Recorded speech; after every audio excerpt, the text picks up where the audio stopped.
Welcome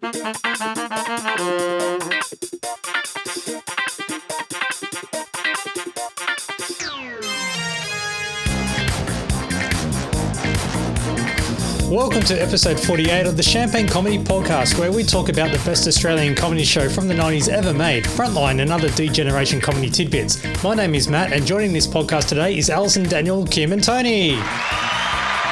Hello. I hope everyone is fine and dandy.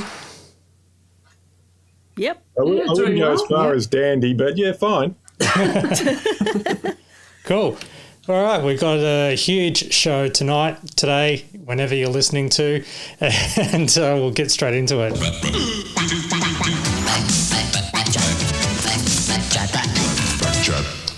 And the big news is that, what's his name? Santo. So, what's his name? Jeez. So, Santo and Mick decided, let's do something on Mick's show, The Front Bar, and that is... Stage of Mystery! Bringing that back.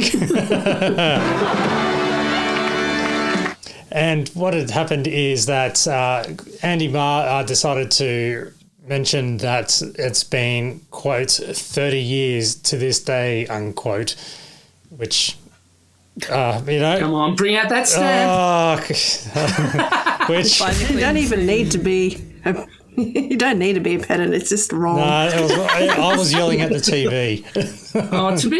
To be fair to the Front Bar, any old excuse to bring out the Stage of Mystery, I don't care. It was at the time 31 years, and it was done in December 1992. Anyway, so just had to get that out of there. But here's a snippet of it anyway. Any hope you might reprise? Oh, I know. I know. That's a question without notice. I know. We're just not prepared. I know. It was. Well, hang on. Wait a minute. I do have my turban here. I do have my turban. Do you want to see a great feat of juggling? Yes. Okay. I am going to juggle 12 different fruits. Okay. What? Can you throw me the fruit salad, please? Okay. Well done. Amazing. Levitation. A lot of people don't think that people can rise up into the air. And let me be honest, there's a bit more to levitate there. Don't try this at home. Right. I haven't done this for 30 years, so let me just try and do it. Concentrate. Okay. Concentrate. Okay, here we go. Concentrate. Right. Rise, O Mick. Rise, O Mick. Rise into the air, O Mick. Rise into the air, O Mick. Rise into the air. Good on him for bringing that out and dusting it off. Always good. Okay, so this week we had the return for its third season of The Cheap Seats. Very funny episode, although it seemed to be dominated by... There seemed to be a couple of loud laughers in the audience. It's sort of like... It's a bit of a weird audio mix, but at least it's not canned laughter. Yeah, there was. I did notice watching it, there was one guy, and it's always fills you with dread when you start noticing someone, because it's like, oh no, I'm just going to be hearing that for the rest of the night. I haven't watched it yet, so now I'm just going to be hearing that the whole time. Me too. Oh, well, just to give you a bit of a flavour of the episode, Kim, I've just cut out a highlight from the episode, and it's all to do with the King's coronation. Underneath the seat, we have the stone. The Stone of Destiny. The Stone of Destiny. Stone of Destiny. Stone of Destiny. The Stone of Destiny. And in a Cheap Seats exclusive, we do have the Stone of Destiny. There it is there. Look at that. We seem to have run out of 6 different Bunnings for this prop gag. We sent 5 different runners to go get it, and 4 of them didn't make it. The Stone of Destiny, there it is, property of Scott Cam. Oh, that's interesting. No, this isn't the real Stone of Destiny. This is the stone I use to stand on to make sure I'm the same height as you. This is the Stone of Denia. It's a very sacred item. So we'll pop that back. So worth it. After the coronation, sounds blood. You okay there? You right down there, Grant? So there we are. Even 30 years after The Late Show, there's still nothing like a big prop. It was more the cinder block of destiny. It's like they couldn't even get a bit of bluestone. It was, Although that wasn't the only highlight. There was also that Alan Jones grab they kept on playing. Small penis, small penis. There's a confession from Alan. although I think he had something else to say to the cheap seats editors about playing that grab all the time. Yous could all go and get F2. Ah. So both of those, he's referring to the Lydia Thorpe on video incident there. So yeah, I had to crawl through 4.5 minutes of bile to get those two grabs clean off the internet. Ah. No, we appreciate your efforts. Job well done. Thank you for your service, Daniel. Thanks. All right. Now, it's also mid-May, which means that it's Eurovision time. You'll find on the Working Dog Productions YouTube channel a high-definition treat. It's a Eurovision entry from a country that we've only heard about through a travel guide, the country of Moldavia. Have a listen to this. Electronic, supersonic, supersonic, electronic. Hey baby, ride with me away. We doesn't have much time. My blue jeans is tight, so onto my love rocket climb. Inside tank of fuel is not fuel, but love. Above us, there is nothing above, but the stars above. All systems gone. Prepare for down count. 5, 4, 3, 1. Off blast. Off blast. And if you think that's silly, then just keep in mind that Australia has sent a synth metal band to Liverpool this year. Somebody who looks a lot like Santo Cilauro there. But the woman with him, is that Jane? I was trying to work out whether it was Jane because I think that's her singing, but at first I thought, oh, that's Jane in the video, and then I realised it wasn't Jane. Or is it? I don't know. I don't think so. I don't think it is Jane in the video. It might be her singing, though. You may be right about that. All right, one last thing from me. We've had the cheap seats, and just like clockwork, we've got the other show coming back very soon. Australia's favourite quiz show is back. It's time to get the heart rate up a little. Really, Tom? So good, so good. I got you. Nice. Freaky, freaky stuff. I'm in. I feel good. Not gonna lie, I'm feeling a little uncomfortable. I'm on the wrong show. I might head off. I feel good. Fabulous. Pretty rebellious. I knew that I would. Always fun. Shoop, shoop, diddy wop, come a wang dang. So good. So crazy. So good. What's the third sign that you should leave your job? If you look to your left and you're there, Says Kermit the Frog. New. Have you been paying attention? On 10 and 10 Play. So that comes back on Monday, May the 15th at 8:30ish, or, whenever MasterChef finishes again. Yeah, it's good to have them back for another year. It's interesting also the way Channel 10 markets it as Feel Good Mondays. All right, Daniel. Oh, Jesus! It's your program guide time. All right, better make it quick then. Okay, so something I noticed is that coming up on Saturday at 8:30 on Channel 7, it's the debut of the adult talk show hosted by Doug Mulray, funnily enough titled Mulray. It got quite an interesting review in the Sydney Morning Herald Guide. I'll read you just a bit of it. Every horror you've seen on the screen grows pale beside the horror of Mulray, Seven's latest lusty, rousing, robust adventure. Don't be ashamed to scream, it helps relieve the tension. Doug Mulray, the cholesterol kid, rides again, bringing weird, shocking savagery to the small screen, live and unexpurgated. Admittedly, an air of desperation pervades this tawdry attempt to whip up the jaded sensibilities of Schlockmeister Mulray's inexplicably burgeoning cabal. But all things considered, Mulray is a bit of a broad burlesque that's a positive rib tickler. Be warned, don't look too close into Doug Mulray's eyes lest you yield to his hypnotic glare with predictably distressing results. Actually, Mulray is a sorry mess, a pale imitation of a contemporary television show. But it's the best I could do. Sorry, I haven't been well lately. And that's from guest reviewer Doug Mulray. Excellent. Wow. So, interesting bit of promo there. There are a couple of things in the Age Green Guide as well. First of all, we've got a letter regarding Frontline from David Castle of East Doncaster. It is impossible to know where the line of demarcation exists between the parody of the factual and exaggerated farce in the ABC's Frontline. Only the victims of the innuendos in the real world of current affairs television would be aware of the quasi-libelous distinction. For the rest of us, in-jokes notwithstanding, the program is a vicarious rapier thrust unerringly at the jugular of the arrogant, egocentric current affairs journalists for whom news is like a party balloon, something to be blown up and exploded for maximum effect. So there you go. I think he's someone bought a dictionary.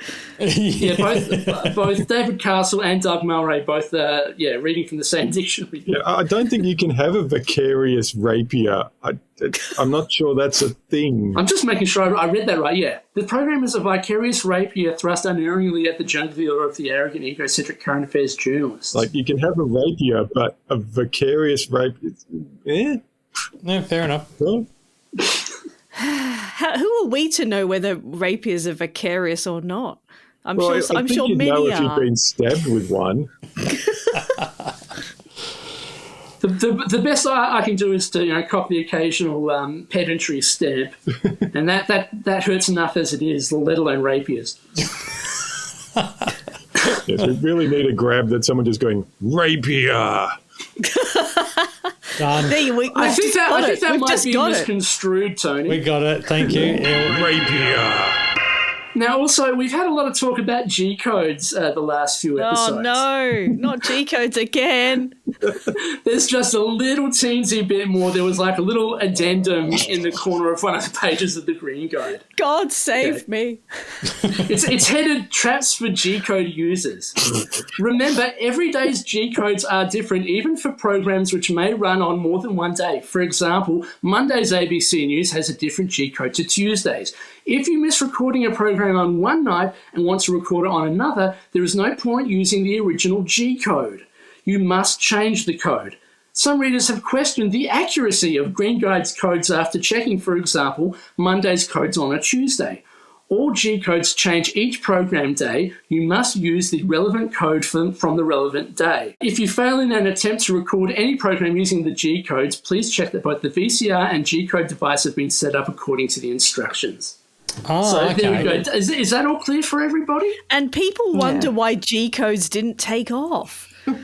There's no way that they checked whether, someone could have just randomly put any old number in and they can't go back in time to check whether that was true or not. I feel like the trap for G-code users is being a G-code user. I feel like once you've signed away your immortal soul for one of the scanners, that's kind of it. All right, to the program guide proper, looking at Healthy, Wealthy and Wise over on Channel 10, Jim Brown visits South Australia's Murray Riverland. Ian Hewitson makes the most of fresh ingredients from a small organic farm.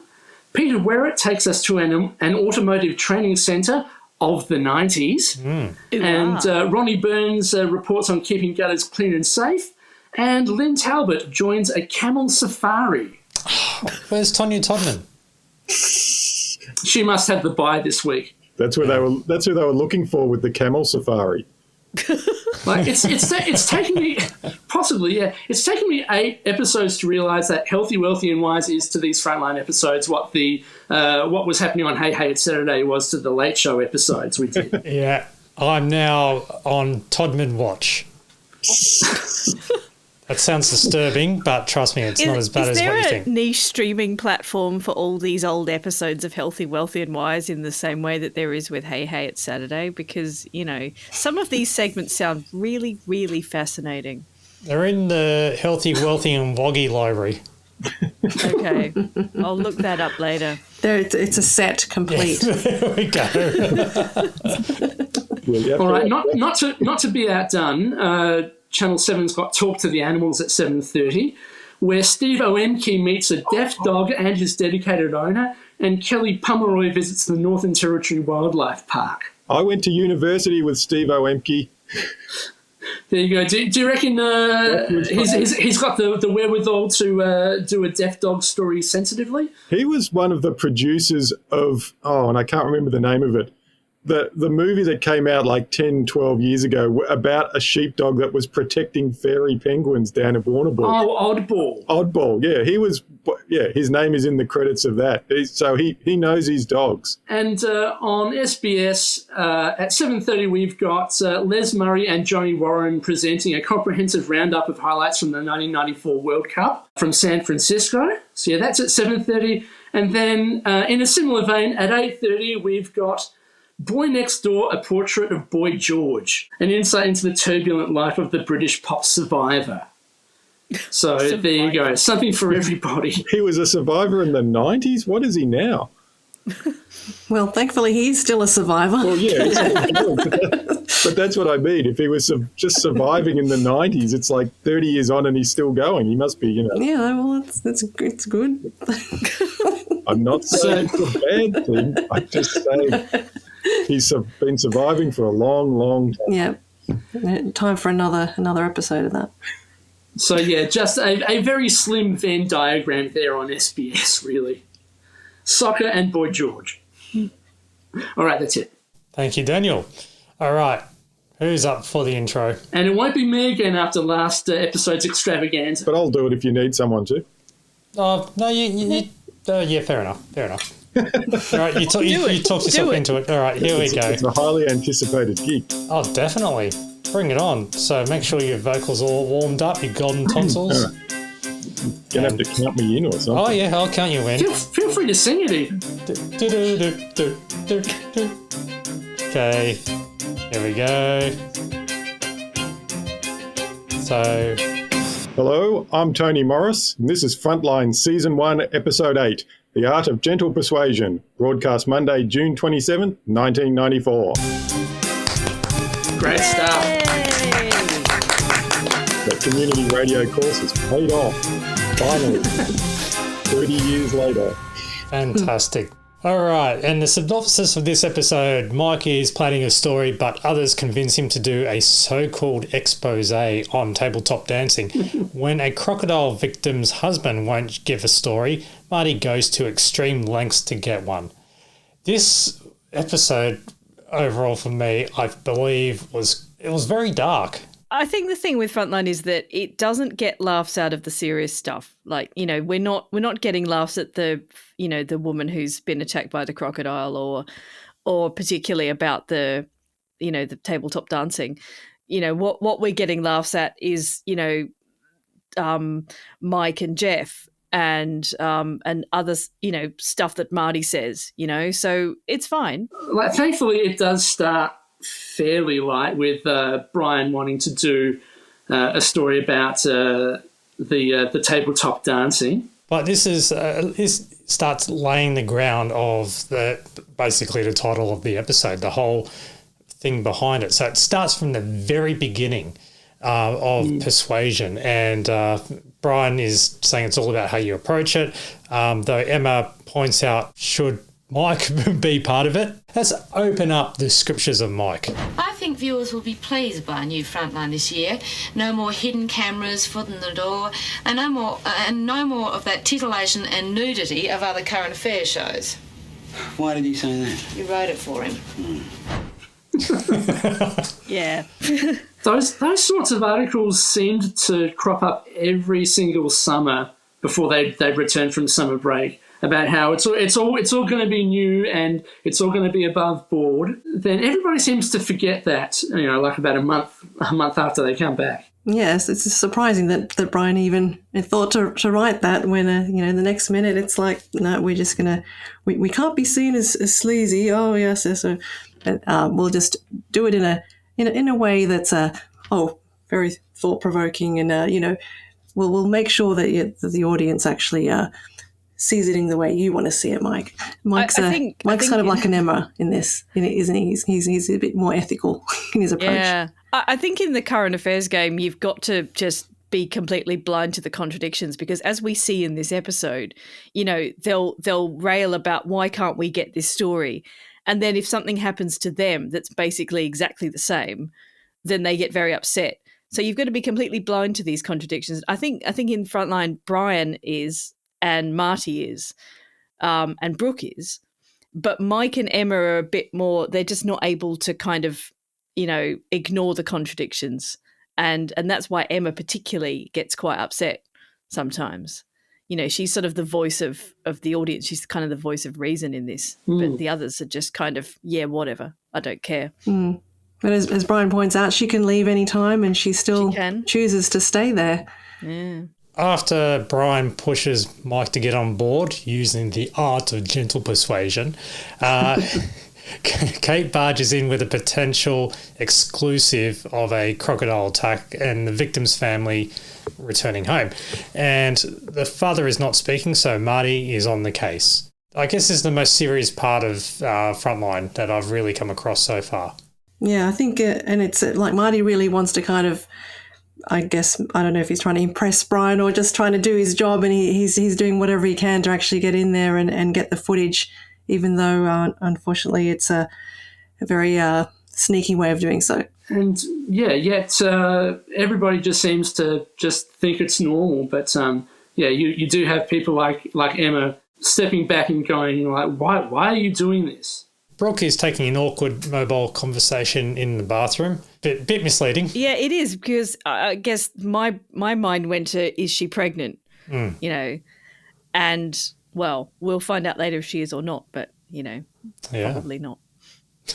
A good bit of acting there from Jane, considering that she was basically acting to somebody on the phone and saying, are you sure? My life is about to fall apart. Yeah, you really do sort of wonder at that point what it is. She brings a lot of emotional depth to that. Mike shows off his new disc person. That's me. He's Discman to Dom, and he's listening to Ottmar Lieber, but he's actually a German guitarist, even though Mike thinks he's... Domenica. Dom, sorry, my apologies. Reckons Ottmar Lieber is the guy from Roxette. Yeah. to which Mike says, he may well be. Yeah. Mike's thinking of Per Gessel. Yes. So, Ottmar Lieber is German, Per Gessel is Swedish, and, one half of Roxette. Technically, Roxette was disbanded after the other half, Marie Fredriksson, she died in 2019, but Per now performs under the name PG Roxette. Oh, I didn't know that. Sounds like it's a really tame Roxette, or parental guidance. Has he got a singer in? They're already G, so I'm still annoyed that I wasn't allowed to go see them live in 1991. Oh, no. Oh, don't worry. I'm still annoyed that I wasn't allowed to go see Julian Clary in 1993. Oh, why was that? Is it because it was going to be a bit more of a sticky moment? Because my uncle went and I sort of said, well, why can't I go? My uncle's been, and my mum said, oh, he's a bit adult. I was too young. I was too young to see jokes about fisting and stuff like that. Apparently. Oh, well. Australian culture was going through a lot in the 90s. Yeah, it seems like that was the prime or peak. And then after that, it started going from downhill when it hit about 2000.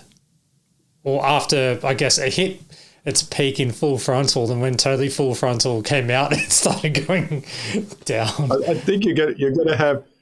You need your own podcast if you're going to argue that, Full Frontal was the peak of Australian culture. Oh, yeah, okay.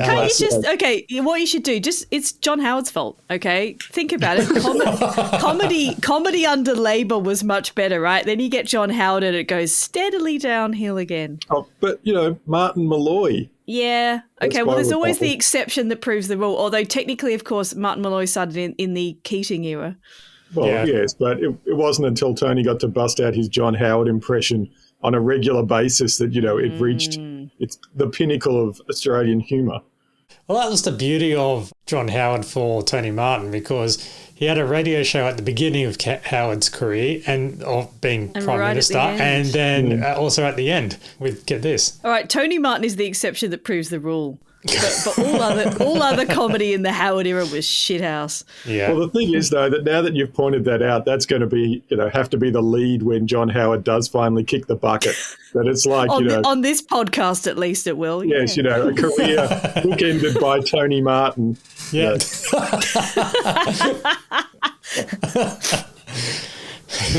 At the funeral, it will be Tony doing the eulogy, going in the Howard voice. Yeah. Yeah. Well, that's the crikey. Labour says, hiding behind the coffin, go, hey, get me out of it. I can't do it. I'm better at Mick Malloy's Hawkeye going,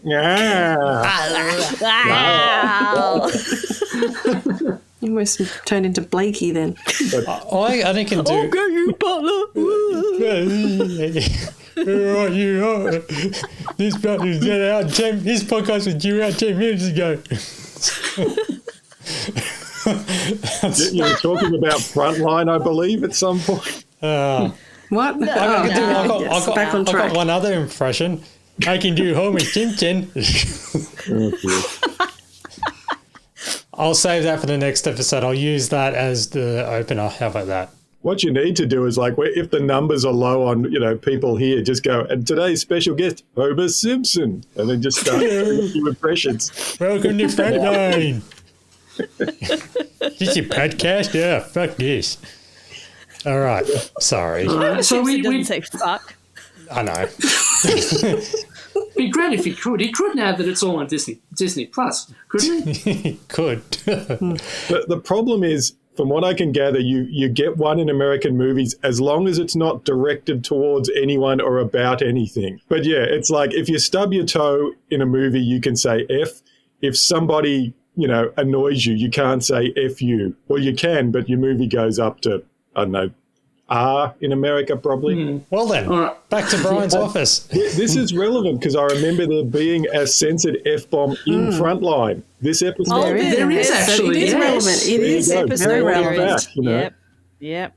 And I noticed it PG. That's because But then didn't she say it to him? Anyway, it's different in Australia. In Australia, you can swear your head off. No one cares. Yeah. In Brian's office, he gently persuades Mike about the tabletop dancing story, with Mike taking the angle of an expose. The story needs to be done. It'd be a tough expose, mate. Oh, sure. You ever been in one of these places? No. Well, a mate's Bucks party, but I didn't watch. I reckon you'd show what it's really like. Yeah. Actually go in and film the girls dancing. Yeah, and interview one of them. I didn't watch. That so much sounds like I didn't inhale. Bullshit. Bullshit you didn't watch. Yeah, I'll say. The thing I liked about that scene was that Brian's waving around a leaflet for this establishment called the Men's Club, which sounds kind of like a generic parody of a tabletop dancing club. And I like to think that they spent ages doing that leaflet, putting it together, except because of the rubbish grainy quality of the footage, you can't actually see what's on it, sadly. Well. Was he shaking around the pamphlet of the Men's Club gently? Gently? Yeah. It's not even worth of a boom tish. Well, just not to convict myself, but back in the days of Melbourne strip clubs, I think there was one called the Gentleman's Club. They had really generic names. That they weren't we weren't in the Spearmint Rhino era in the early 90s. It was just sort of the Men's Gallery, I think was one. Oh yeah. Well, that actually says the Men's Gallery on the leaflet. So it's not the Men's Club, it's a Men's Gallery. I can see that on the way. Along King Street in Melbourne. I've got to say, I've never been to the Crazy Horse Review in Homely Street, but I've been to that burlesque place that's above it on Homely Street called 1910. And basically burlesque, it's classy as stripping, really. You didn't look though, Daniel. You were just there on a Bucks night, and you didn't look just like Mike Moore. It was a party. It wasn't a Bucks night, and I will cop to it. I did look. Oh, you did. But that's all I did. Spell burlesque, Daniel. Like I think, sadly, the only strip club I've ever been to was one in Geelong that was extremely seedy, and that was for a bucks night, and that was just like, you wanted to go home and get the scraper to get the grime off you. It was that was that kind of strip club. It was to strip the grime. It was not not a classy venue. So yeah, we get Marty, Stu, and Jace, essentially going to John Ramar's house to try and get an interview. And, there is a darkly funny kind of prelude to it where they door knock the wrong house. Yes. So it was an 8 and not a 6 on the handwritten note. Mike hits the streets to get Vox Pops on the Tabletop Club. Yeah, there's a bit of a cut scene actually if you consult the script book. It's a bit of a nothing scene, to be honest. So I can understand why it was cut. Absolutely. But it's kind of interesting because basically he goes and gets some Vox Pop, and it turns out people in the local community couldn't give a damn. No. The one thing about that scene, and I'm not 100% sure, but they may very well have filmed it out the front of an actual strip club. I can't see why they would because it doesn't look noticeable. But I went past. I was walking past King Street a couple of weeks ago, past one of the few remaining clubs there, and that looked a lot like the front of it. It's a very generic office building style front. So it might have been shot on location. In there. Where? There. In the building. The big thing in front of your face. What about it? There are half-naked women dancing on tables in there. Wonderful. No, sorry. Let me explain, okay? The neighbourhood is being turned into a porn centre. It'll be known as the suburbs of Sleaze. Now, aren't you angry about that? No, I don't live here. Well, in the script, he does say suburb of sex in the script. When he says that, suddenly there's a silhouette of someone who resembles Mick Malloy standing behind him. Cameo appearance. Yeah. Oh, you guys recording? Yeah. Hey, good to see you. But yeah, I'm not sure if the place that I'm vaguely remembering was the men's gallery back then. But if they shot interiors at the men's gallery, they may have filmed that out the front. Are you able, on behalf of the podcast, go to the location and find out, and we can do a screen? I probably, I don't want to say I probably can, but I probably can at some point because I can walk that way. So. Don't expect it in the next couple of days, but if you want to call back, halfway through season 3, this could be a solved mystery. You're going there for research purposes. It's like the only one left there. All the other ones have closed, and like Goldfinger's burnt down, and a few others are all gone. King Street is sort of gentrifying in Melbourne. It's going up market from being, the Saturday night bashing strip to sort of something a bit more suitable for selling to overseas investors. So have all these clubs moved out to the suburbs, or do they just not exist anymore? It's not as big a thing as it was. It used to be, like, you'd see ads all over the place for, Spearmint Rhino and these other joints, and they seem to have kind of fallen out of favour a bit. I'm sure they're there, but the days of giant, these multi-storey massive strip clubs seem to not be, those days are done. And Kings, they were concentrated. It's like everything, everything that the internet has taken over. Yeah. It's like first it was physical media, and now it's physical looking at a nude chick.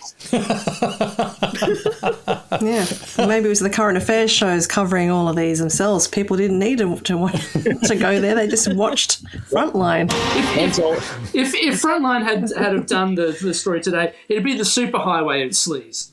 The information superhighway. Well, that's people, started putting old That's episodes. A very of the 90s current affair. term. Yeah, very 90s. The information superhighway of sleaze, and you have to pay the toll. Yeah. As they say in Truck Turner, you pay to get on and you pay to get off. There we go. God, this thing writes itself. We just created a whole new Frontline episode. Disturbing report there from Tony Morris. Not for the last time. So back to Marty, and the husband of the crocodile victim refuses to be interviewed, and Marty persuades him to use his phone, there we go, and to call up the office to stop harassing the family while discreetly recording him. So this was very conniving and very clever. I studied journalism a few years before this episode, and this was something that was taught. Really? Not direct, like they didn't say this, but this kind of thing was mentioned as the kind of thing you might have to do if you were covering this sort of story. There are a number of ways. It wasn't quite as blatant as in this episode, but yes, the idea of talking your way into a house and getting a photo that the newspaper could use was, that was a thing that journalists did. And the way Marty does it, like there's a stage direction in the script book where it says on a human level.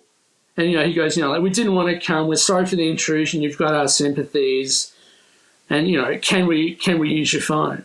And you're like, it's such a contradiction, his, on a human level attitude compared with the absolute shithouse. I've lost my words, fuck it.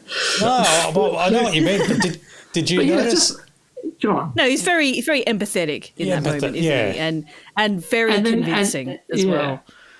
Look, if you're going to be a journalist on a current affairs show, you've got to be able to do both things. You've got to be able to be sympathetic and, convincingly project that you're truly sorry for this. And on the other hand, your job is to get a photo and get them to say something. And if you don't do your job, you get fired. You're if you can't do both things, you're not going to get a job that requires you to do both things. Yeah, there is an interesting point brought up before this scene, which is Stu asking, can we just knock on the grass? And Marty's saying no, because, when somebody else gets the Ramari interview, it's going to be my ass on the line. Yeah, that's exactly it. You were told, I mean, this was decades ago at journalism school, but we were told, if you don't do it, someone else will. And if you're worried about it, then you do a good job. I mean, if you're concerned that someone's going to come in there and be sleazy and steal stuff, don't be that sleazy. You've still got to get it done. But there are, within this, fairly horrible job, there are people who can do it in a way that's not invasive. And then there's, Martin DeStasio. Yeah, that's exactly right. I was taught the same kind of thing in journalism school a few years later. I think you mentioned, Tony, you went to journalism school that was a little bit more let's go in there and just get what we want and less ethical, I suppose. It was results orientated. It was like there was journalism schools that were about ethics and, and ours was like, look, you'll get a job at a local paper. You'll probably have to cover stuff like car crashes. There'll be a time where it's like we need a photo of the person who died. This was before the internet, so you couldn't just look, go onto social media. The only way to get a photo was to go into their house and get one off the wall. And, if you had to do that, I guess there would be times where you couldn't do that. That would be okay. But if you couldn't do it on a regular basis, then your job would be in trouble because you weren't delivering the goods. Yep, that's probably why I moved into technology journalism rather than going out there and getting daily news stories. It was just a bit too much pressure for me. I went into film journalism where they give you the photos for free. So you pay a much higher cost seeing some of these movies. Yeah, so Marty actually does get a photo there, doesn't he? Discreetly. Pockets it.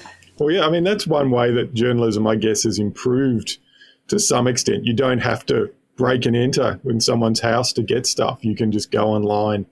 There's always a photo you can find and you can use that way rather than having to intrude on their grief. Yeah. Well, I guess it's still intrusive. And there was a case here where tragedy where a girl passed away under a tram, and there's lots of photographs that they took from the various social media accounts, and some of them were quite old and whatever. And it's the same kind of thing when you suddenly see these pictures plastered on all the media that you didn't know were public in a way, because people post things online and you don't realize that they're out there. Yeah. It's always kind of weird when, you've got a story like that and they could find like one photo and basically the person is very obviously drunk or doing something deliberately silly in the photo, and you think, this is how you're going to be remembered. like that in that one stupid moment. Yeah, planking. Yeah. And then you start to think, if I drop dead in some way that becomes newsworthy, what's the photo they're going to pull of me? Yeah, it's just a picture of Alison at Madame Tussauds just doing the point, the Jonathan Coleman point, and go, hey. They just get a screen grab of Alan Rickman from the end of Die Hard and superimpose your face on it. It's how I would love to be remembered, yeah. Would I be holding a sign saying this is not a Christmas film at the same time? I like to think so. Remember Frontline? Maybe our listeners do. Yeah, so meanwhile, Brian aims for another angle of the Croc story and discovers Brooke still hasn't turned up for work. There's a cut line here actually about that, which had it been in the episode would have suggested it was more in the pregnancy line. And I think it's Marty saying, anything serious? Probably just a footballer.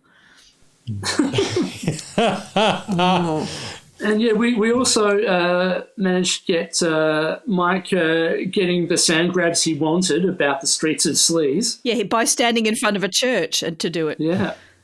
Getting some of the parishioners to give their views on it, and they were obviously horrified. Well, he'd do well to find a church that crowded these days, I guess. Well, indeed. It must have been a Sunday as well. Anyway, that's that's what I was thinking. It was like, wow. Point of pedantry. Why are there people at church on weekday? Pedantry. Thank you. I'm pretty sure there are churches that do churchy things on weekdays, mind you. They do, but to be fair, it's just there's not as much attendance. Yeah, and the old lady going in looked like a fairly hardcore Sunday morning parishioner rather than, an occasional weekday smoker. She's probably cleaning the drive-through. The handy church. Yeah. Well, exactly. She'll be there for like the midweek, silver polishing and floral arrangement sort of workshop that they have or whatever. Cleaning and the then vestments. Working the second window. Yeah. And working the second window. Yeah. There'll be 2 Hail Marys. Please drive through. Body of Christ. That'd be nice. Yes. So Marty shows Brian the result of his stealth recording of the victim's husband. Yeah, that was quality stuff. Mike is at the tabletop club with a dancer strutting her stuff in the background. Let's get this interview underway. Here comes some rocket science. How was that? That was fine. I was a little bit nervous, I'll have to admit. Oh, really? And why is that? Well, I'm afraid I'm a bit of a Mike Moore fan. Great. Where would you like me to sit? Here. Yeah, just there. Thanks, Katrina. What a lovely girl. Yes. And from that moment on, he is absolutely entranced by her, isn't he? Yeah. Well, the thing that got me... It's got the guys going gaga. It's a really funny bit that he says. The thing that got me with this, though, is it's an episode where there's sort of a bit of a probe into the reporters' private lives and stuff. But by the end of it, it's like Mike is dating a stripper. Surely someone with a bit of nous is going to be putting that on the front page of The Truth. No, not a stripper, a businesswoman. Yeah, in the sort of realm of Elle Macpherson. She thinks of herself as Elle Macpherson. Yeah. Cindy Crawford. Yeah. Yeah. Good on her. Kate tracks down the croc expert and who appears live on the show with Mike. No, we've had reports that only an arm was found. Is this typical of crocs? No, not really. They normally eat everything. They take a person and they drown them. So what you're saying is that Mr. Amar would have watched his wife taken while she was still alive? Still alive, yeah, most definitely. And that while he and her children were standing shocked above, she was drowning in the mouth of a croc below? Still alive, yeah. That's how it would have happened. Still alive. Well, our hearts certainly go out to the Ramar family. So dark. Yeah. There's a Still segue. alive. Yeah, it's too bad they didn't have Steve Irwin, the crocodile expert, on there. That would have been He wasn't famous at that different. point. Oh no, he was starting to get famous. Because I'd never heard of him until like the there early were noughts. a couple of crocodile hunter specials that were on like early Saturday nights when we were doing the Late Show episodes. Oh, okay. Well, there you go. So like starting out, not as big as he would eventually get, but getting there. So Brian gets a call from John, the croc victim's husband, who is very, very pissed off, and Emma's morals kick in. Why do we have to splash his grief all over the bloody screen? We were only showing what people want to see. Oh, how convenient. I mean, people want snuff movies. We don't give them that. We're all voyeurs at heart, Em. Yeah, when it comes to something like Roseanne and Tom, sure. It's a fine line. It is not a fine line. It's a fucking big line. That's just a bullshit we spin. It's not a fine line, Brian.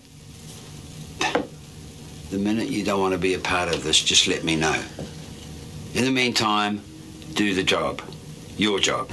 There's your PG rating. Yep. Well, I wondered if, they waited to get a certain number of episodes in before they could have Emma really sort of crack it. Because it sort of feels like, watching them every week, Emma's upset about something. And it's like, well, this one, we've had it built up enough that when she drops the F-bomb, we know that it's a serious matter. It's not just, her flying off the handle yet again.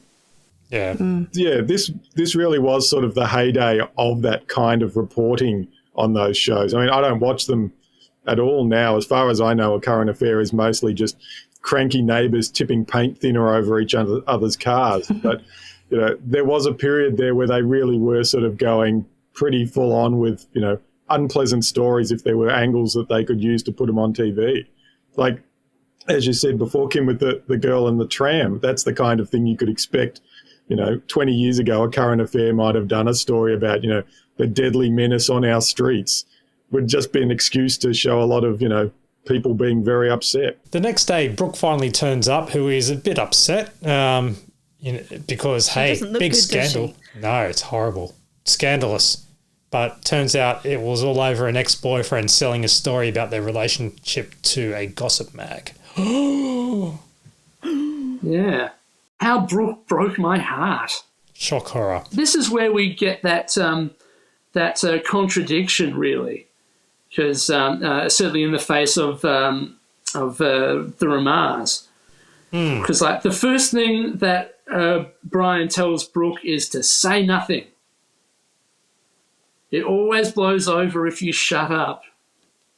And that's just what John Ramar wanted to do, and he wasn't given that right. Yeah, I think the difference is that Brooke has obviously got, the might of Jan and her team to sort of control the media, whereas John Ramar doesn't.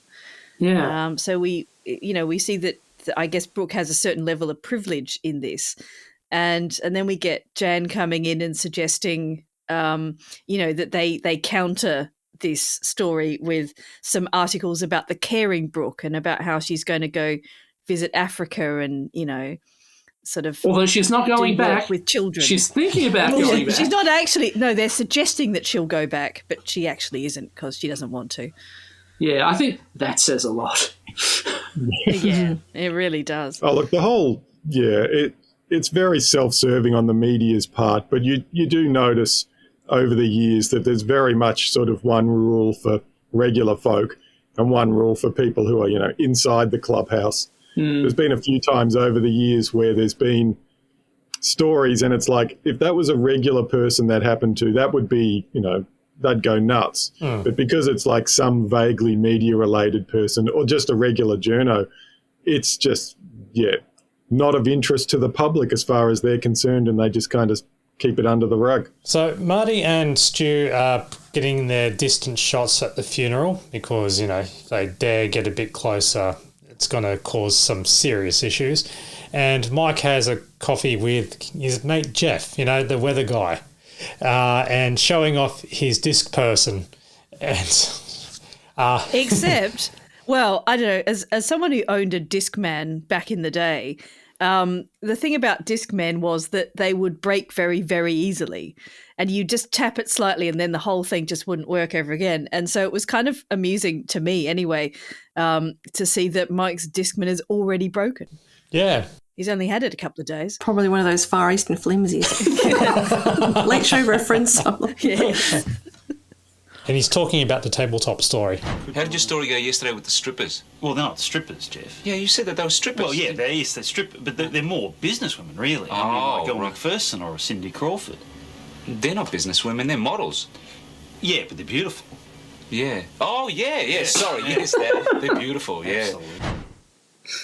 Yeah, I like Jeff bringing Mike crashing back to reality with, but they're just women who are doing a job. They're not business women. Jeff tells Mike that John didn't know he was being filmed as well about the crocodile victim story, and Mike is quite shocked by that. So Frontline promotes the upcoming stories, including Brooke's love affair with Africa, that throws Mike a bit off guard with that. So that was a nice touch-up, I thought. A good bit of acting from Rob to kind of get across Mike's sort of surprise without, wrecking the sign-off. I think I like the much more unsubtle, 15 seconds of tabletop dancing to let's talk about sex, followed by cutting back to Mike saying, tough job. The next day, John, the crocodile victim's husband, is on 3AW and rips into Frontline. It's a self-seeking departure from common decency, a barbaric exploitation of a situation that any feeling human being knew requested sensitivity and understanding. They came into my home, secretly filmed. My grief, I'm sorry. Okay. I'm sorry. Look, I think we'll leave it there. It's hard to imagine Neil Mitchell saying, we'll leave it there, not, wait, carry on, let's keep this going. Yeah, this is a Radio Award entry. Well, that's the thing, though, as well. It's like, I think back in the 90s, Neil Mitchell was kind of I suppose he's still mainstream in Melbourne now, but back then he was very much sort of seen as, the mainstream voice of the people, whereas now he's kind of a bit more, he's on talk radio, so you're getting a bit more of a, and this week, 7 more things Dan Andrews has done to ruin your life kind of reporting. It does also kind of help that the only opposition to him now is the ABC, really. Yeah, there's not much else going on, so, he's expanded to fill the void. When they cross back to the office, when everyone's listening into the radio, there was... Yeah. 21 minutes watch. and 50 seconds. Yeah. So he's going hard at it, trying to fix the copier. Emery's still pissed off about Frontline exploiting John's grief. I mean, we feel for him. We don't feel for him. We're just saying that so we don't look like bastards. Well, someone's going to catch on one day. We are bastards. We make people victims. We're the crocs. Fine speech, Ian, but you're still here. Maybe I'm not. Oh, snap. So then again, who wouldn't watch a current affairs show called The Bastards? Every night on The Bastards. Yeah. Is it the hosts or the stories we uncover? We let you decide. Pretty much. And every single reporter is basically Martin D'Estasio. Oh, yeah. It's just a whole lot of, neighbours from hell stories like, tonight on Bastards, they cut down his tree, he burnt down their fence. Yeah. And then they do a vox pop. He's a real bastard. Yeah. So I think we've got a winner here. Yeah. Yeah. A bastard affair. We then get to see essentially a couple of reactions to Brooks Magazine story coming out. You get Domenico, who sort of has taken the bait, essentially, and, finds out that, he's the bastard. You were on your way to Port Douglas and the car broke down. It ruined your holiday. I like that that's her takeaway from the story. So the strategy that Jan devised definitely worked then, didn't it? Because Ethiopia potentially on the cards, all the readers very sympathetic towards the caring Brooke. And then you get the interaction between Brooke and Marty. Brooke tells Marty, that stuff might work fine with Mike, but don't try your smart-ass shit on me.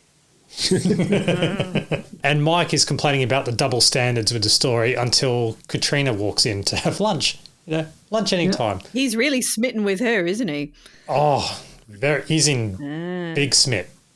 Well, to be fair, if, when you say come up for lunch anytime, usually what happens next is you never see them again. So for her to show up before lunch is like, well, Mike's, he snagged a winner. Security. Yeah, you do wonder whether she's got her eye on a television role. So there's a Frontline spin-off they should have gone with. Stripper by day, reporter by night. Coming up on the Bastards. They've got to have one tokenistic woman reporter on the Bastards. Well, yeah, because it'd just be entrapment every night. She'd be stripping away, and then what do you think your constituents would think of this, Mr. Politician? Oh no, it's the Bastards. A stripper / businesswoman hosting a current affairs show. I think that should be called Front Bottom. Well done. Bringing it back. Yeah, thank you very much. Yeah. You just boomed yourself. Oh, yeah. I'll well deserved, though. Thank you. And my brain hurts of thinking of that joke.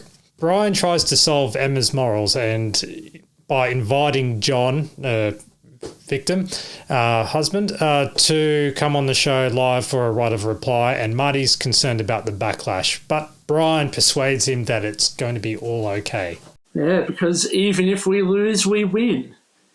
They're just really milking the ratings at this point, aren't they? So even if it is controversial, it's still eyeballs. Even if he goes us on our show, we've still got the ratings. Yep. Which reminded me a bit, we had this on the Siege episode that we covered.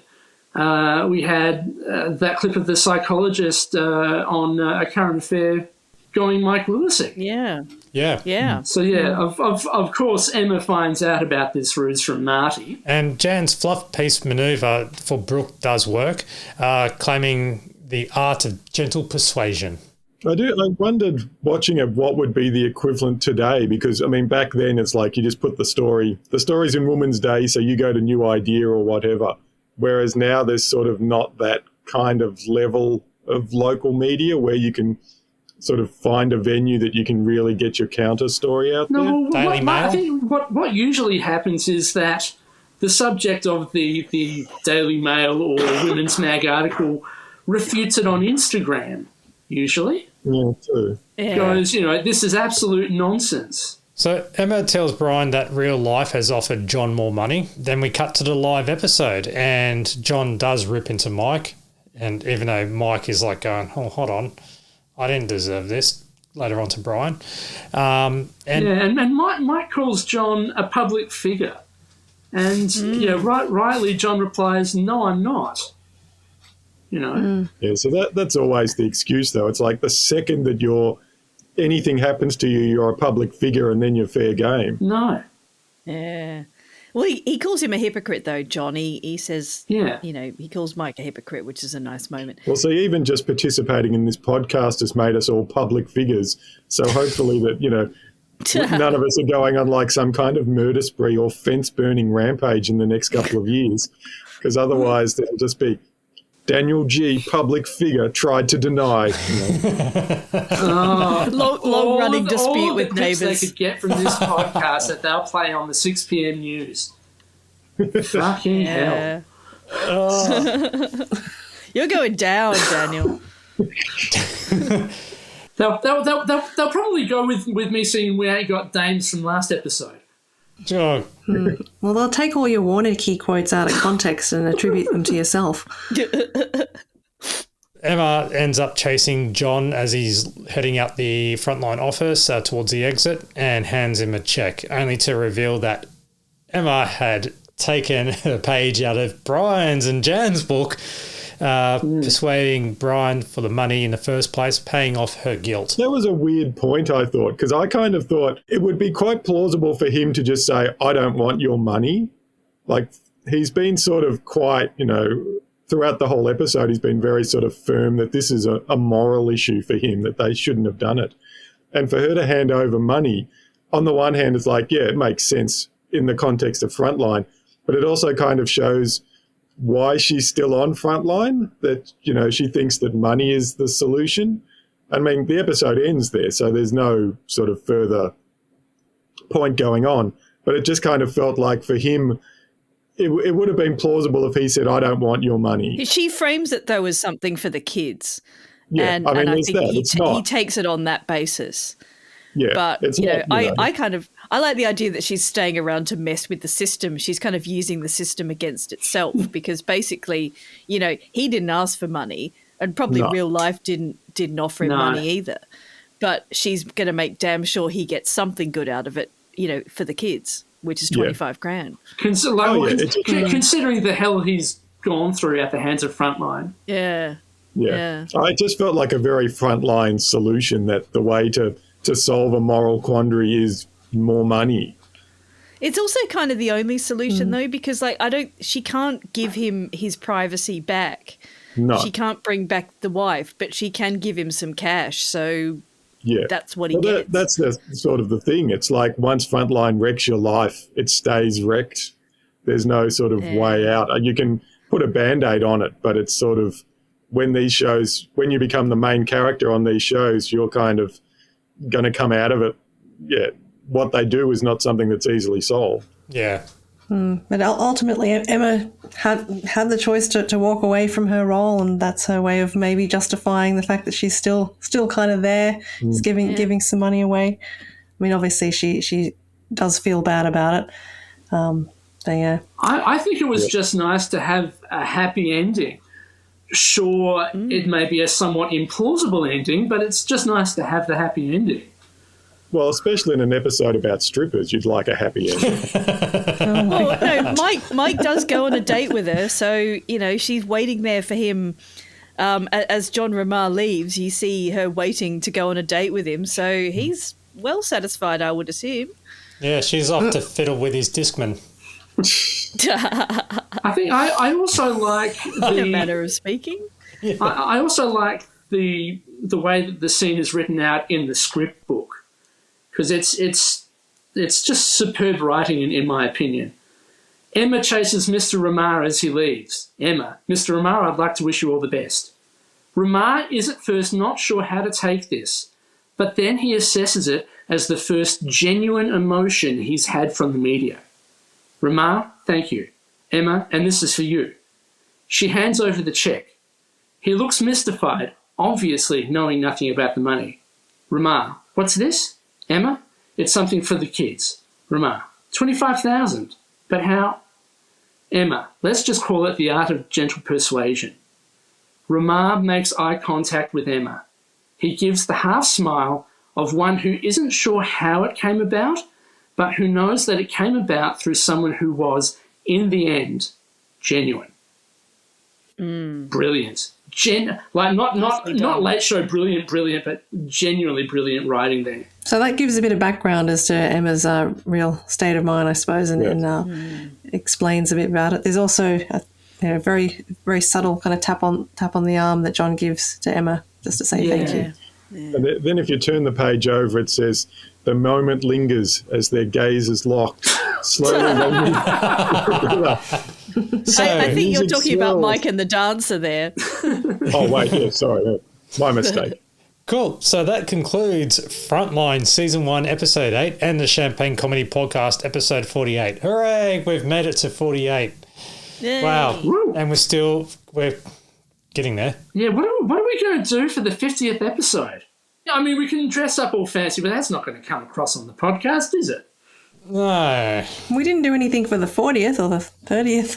No, well, for the 40th, we had two very special guests, and three actually who called in. So, we did too. Yeah. For the 50th, I am not sure, but I can say that I do have a couple of guest reviewers coming up. So, good. Yeah. Yeah, so I've got that in the works, so make sure you stay subscribed to the podcast as always. So as always, to reach out to us, you can email champagnelateshow@gmail.com, Twitter @TLSchampagne, the website champagnecomedy.com, Facebook, The Late Show page, and also the Champagne Comedy Podcast group on Facebook. It's on private, but answer the 3 questions and you're in. If there's any other links inside the show notes, such as a Redbubble store or a Patreon, feel free to throw something around. I don't know if you are still getting a kick out of the podcast. We do this out of love and all the attention that we don't give our significant others when we're recording. We're doing it for the love. Yeah.